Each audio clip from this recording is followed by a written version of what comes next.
Welcome to The Unlikely Executive, the podcast for leaders who never expected to end up in charge, but are determined to do it well. I'm Barbra Carlisle, executive coach to founders, CEOs, and purpose-led leaders who want clarity, confidence, and a team that thrives. Each episode, I dive into real conversations with leaders who've navigated pressures and big decisions so that you can lead with courage, honesty, and impact. Let's get into it. Hello, and welcome to The Unlikely Executive. I'm Barbra Carlisle, executive coach and facilitator, and I'm here today with Chris Waine, who is the director of Hive Projects. Is that right, Chris? And it's really nice to have you here. I'm going to just find out a little bit about who you are and what you're currently doing and where you want to get to next, if Chris.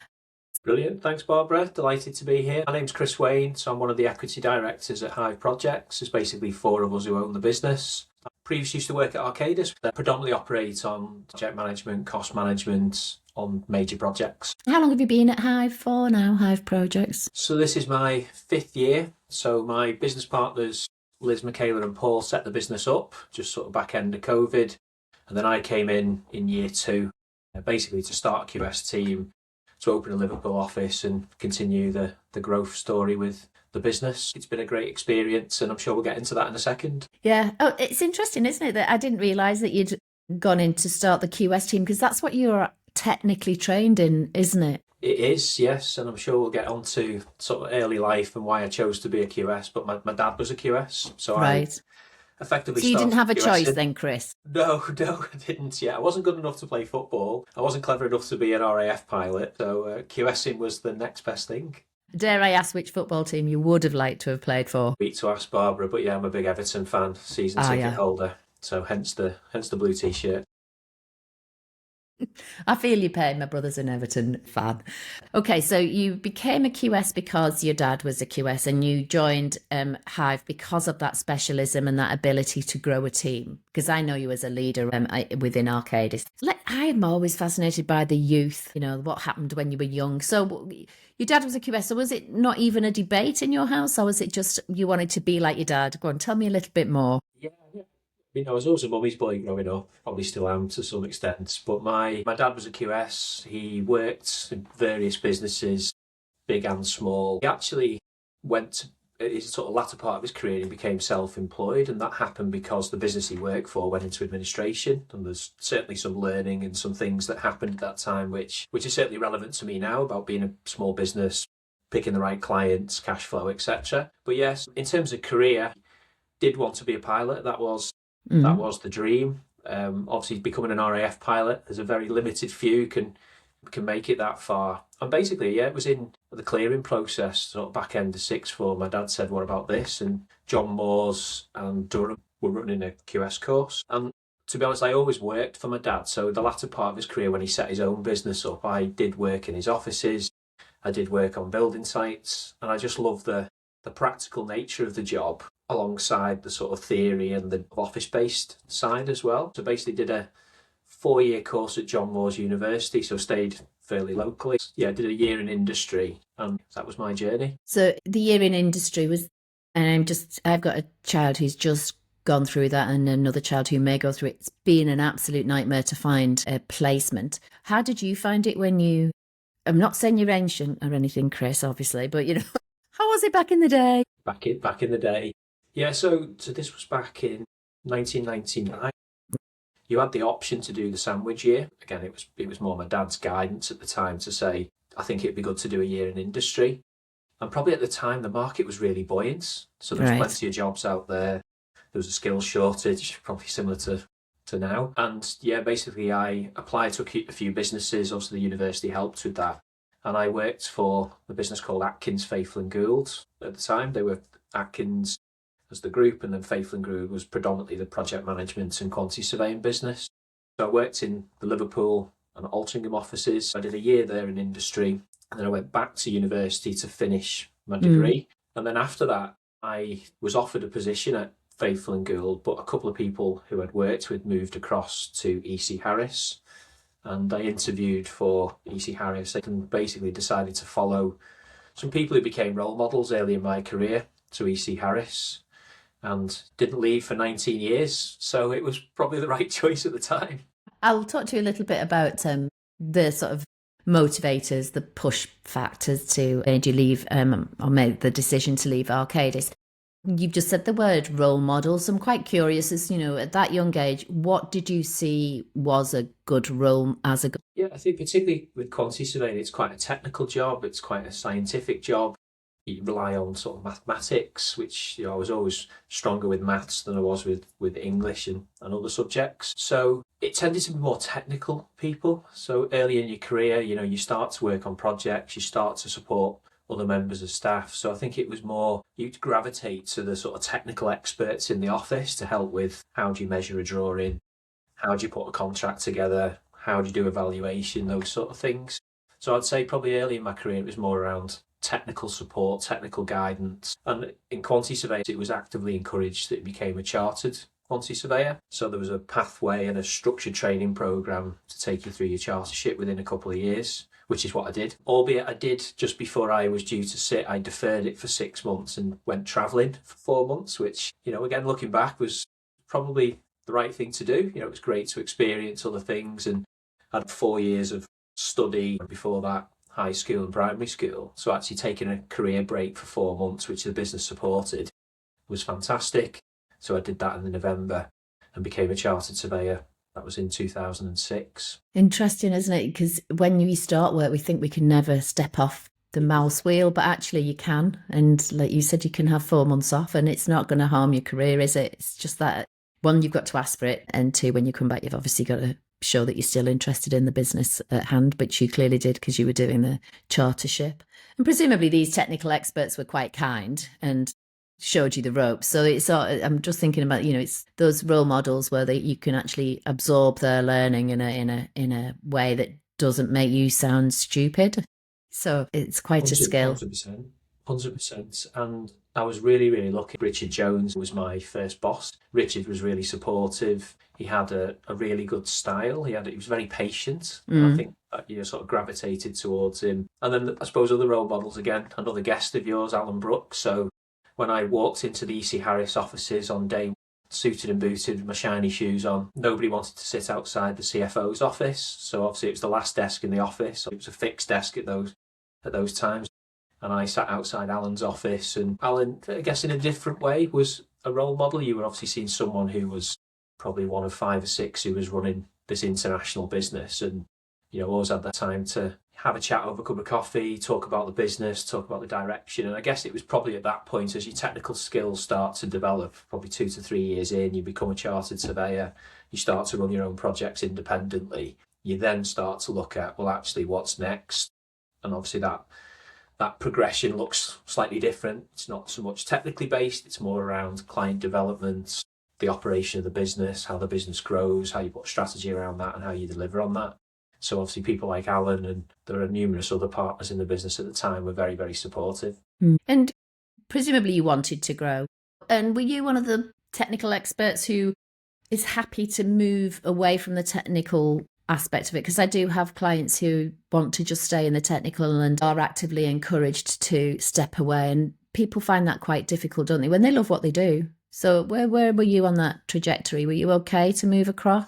Yeah, I think it was. I mean, some of my colleagues will probably laugh. I'm not the most technical person. I never... Some of your colleagues might not think you're the most technical person.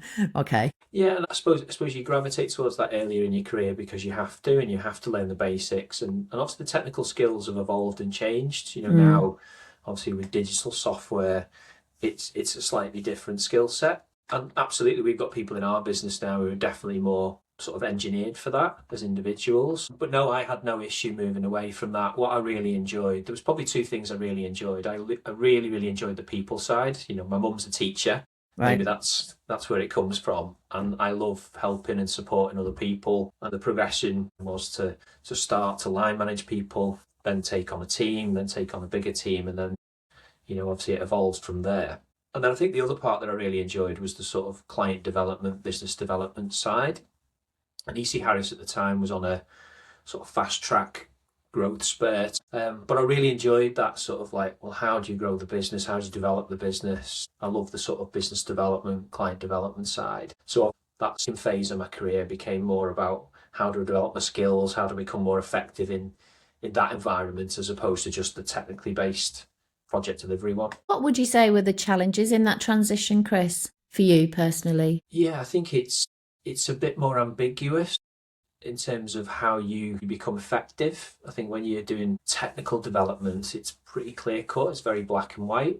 So I think there's a bit more ambiguity around it. So you've got to get sort of comfortable with that. And that's where I think the mentoring, the exec coaching, I obviously started to do some of that in the business as I was moving towards associate director and then ultimately partner at EC Harris. And I think it's just getting comfortable with that, learning from other people, talking about their experiences and talking about what does good look like in this space, because obviously you've got the hard and fast metrics of that, but sometimes that doesn't happen that quickly, particularly when you're looking at new markets or new clients. So a bit of everything really, a bit of structured training, a bit of mentoring, and a bit of learning on the job as well. I mean, every day can't be a successful day, can it, Chris? So can you cast your mind back about a challenge that you had as you were evolving as a leader and what you did to grow your resilience as a leader? So I think some of the resilience comes from being an Everton fan. So that probably was a good start. But on a serious note, I always talk about this one, or I certainly used to. So I used to look after the Northern public sector team. This was probably 4 or 5 years before I left Arcadis. And so that was everything from sort of the Northern Ireland business to Newcastle and Scotland. That was the Northern region at the time. And the market started to dip, the market started to change. So that's when some of the more difficult situations occur, where you have to run redundancy processes, you have to rationalise the business. And I remember particularly working with colleagues in Northern Ireland at the time and having to go over there with people who I'd known and worked with since I started in the business, and obviously in different capacities, and had to have to run this process. And I often think back to how difficult that was, away from home, having to be the person who had to do a pretty unpleasant thing, but obviously for the good of the business. It was a very, very difficult experience. People get very upset, very angry, and obviously having to stay focused on the job at hand. That was probably, of all the things I've done in my career, that's still probably the hardest thing I ever did. But I guess you come out the other side, you obviously see the impact of that, and that's running a business is sometimes difficult, and sometimes those things just can't be avoided. So did you ever experience that sort of self-blame at all in those processes, or could you see that distinction between this is just business and I can't do anything about it, I just have to be as compassionate a leader as I possibly can? Yeah, no, absolutely. I think the wave of emotions leading up to it, during it, and then afterwards was quite a journey, to be honest. I think you do see afterwards, you reflect on things that you did and could you have done it differently. And I think the way I treated it is it was, we'd assessed all the different options. It had to be done. It was my team. It was my responsibility. Obviously, I had people around me as well, which is really important. So, people who specialise in HR, people who specialise in that sort of process. And yet I'd tried to just be as compassionate as I possibly could and try and put myself in their shoes. There's a lot of one-to-one dialogue as part of that process. Yeah, it is a really hard situation to be in, so thank you for sharing that. I'm quite curious, you've obviously had a great career at Arcadis, and I met you in the Liverpool office. I don't remember you telling me you were an Everton fan. Maybe you were just keeping it under wraps at the time.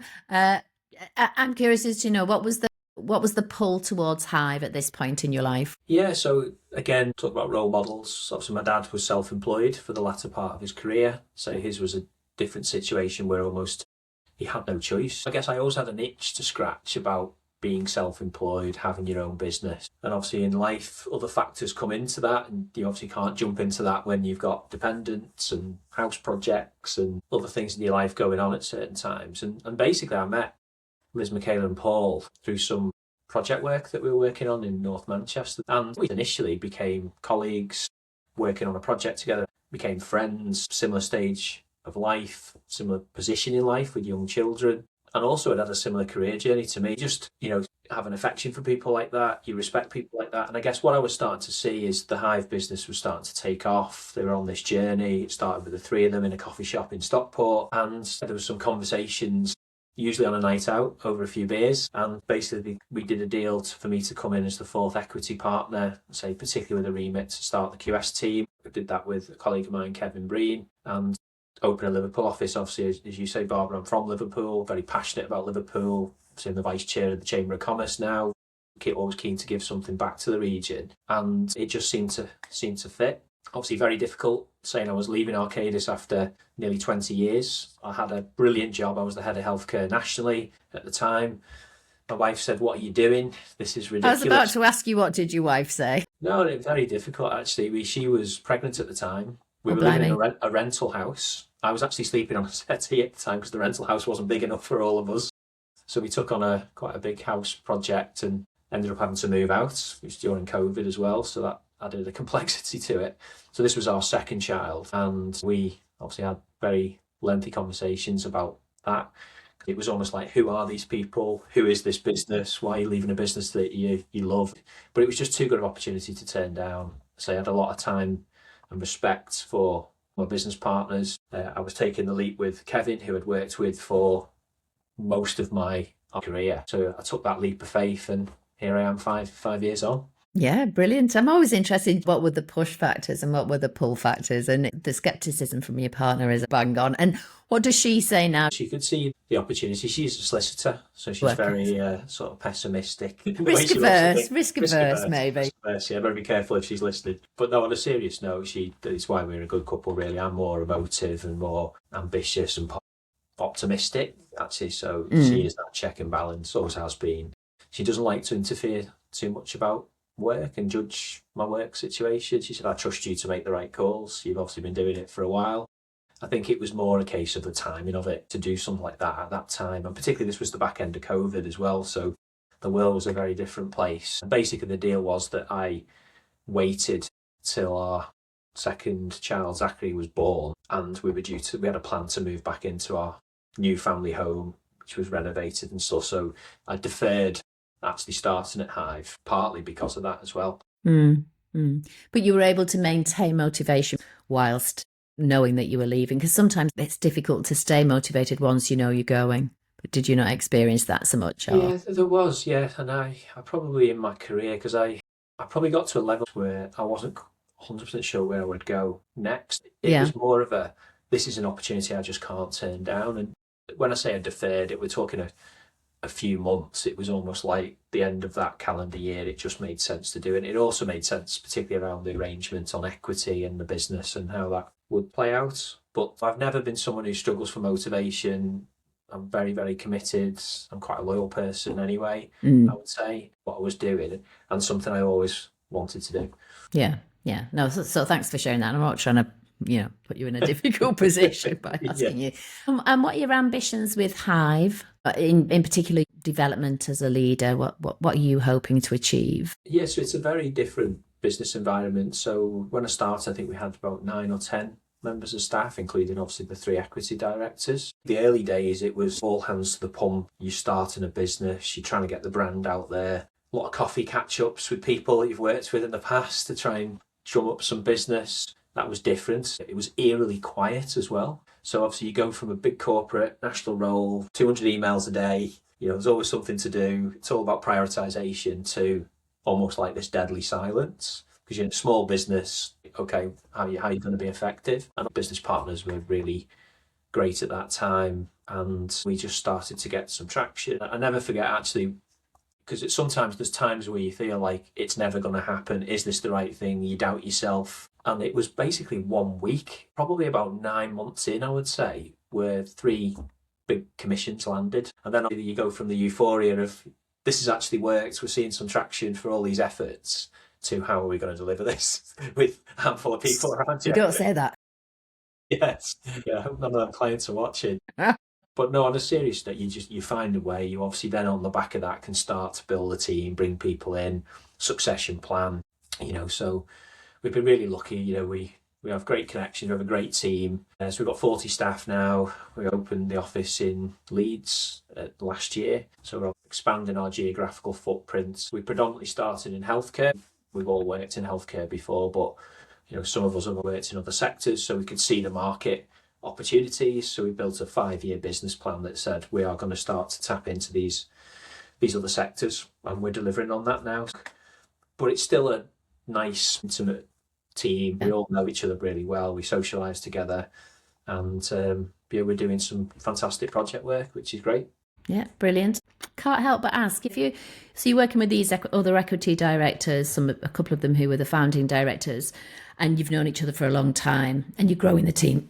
So there must be tensions on decision making, and it's likely that you've got different personality types. How do you gel as a team? What do you do together, apart from going to the pub and having a drink? How can you give each other space to be the best leader you can be when there are some difficult decisions to make as founders and directors? No, 100%. I think I would like to think I'm a people person, and I think it has been difficult over time. Time to do that. I think we do get on so well, and we are suitably different. In my mind, it's effective in the way it works. We've all got different skill sets. Our backgrounds are similar, but I would say our skill sets are different, and our personalities are different. And even so much as when we talk to the solicitors about the shareholder agreements and decision making, even the solicitor was pleasantly surprised about how collaborative we were, right, and how we weren't looking to put clauses in our shareholder agreement that deal with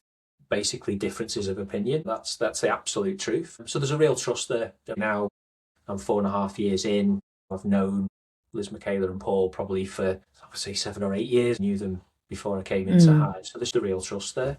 And yeah, we do have differences of opinion, but it's very rare. And we've honestly not had any falling outs over that. There's been no real tensions around that. We're all quite like-minded as well, which helps. And we've done strategy days where we've brought executive coaches in to help us shape our 5-year strategy. I remember us doing it when I started, probably in about month 3. I think there are some aspects of our business which are almost like non-negotiables. So we're very, very passionate about social value and sustainability. Even when the business had 4 or 5 people in it, we had a full-time social value lead, because we're all very passionate about that. The honest truth is we were just passionate about doing good things from a social value perspective, whether that's with our team or with our clients. So we've always bought into that. And we were also keen to create a culture where everybody in the business felt respected, appreciated. And having a smaller business, you can do that.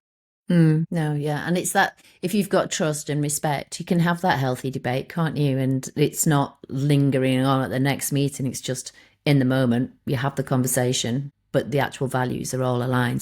If you look at our website, it talks a lot about societal outcomes. Yeah.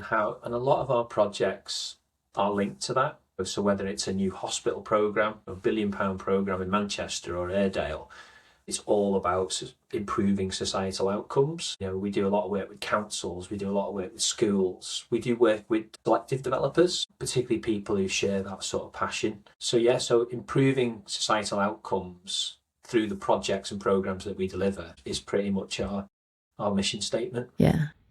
Brilliant. Just before I let you go, I want to know, father of 2, equity director of a growing bespoke service. How do you find time for yourself, Chris? Yeah, I think the early years were quite difficult, I would say. When you're in a smaller team, growth mode, you do find that quite difficult, especially with very young children, I'm sure you'll appreciate. So yeah, the football is a big passion of mine. So I still go to the football with friends and family. Try to be at home a couple of days a week. Again, because we generally focus regionally. So with us, I'm 62 corridor, so I'm never really away from home. Well, most of our clients are regionalised as well, particularly public sector. So that obviously helps a lot.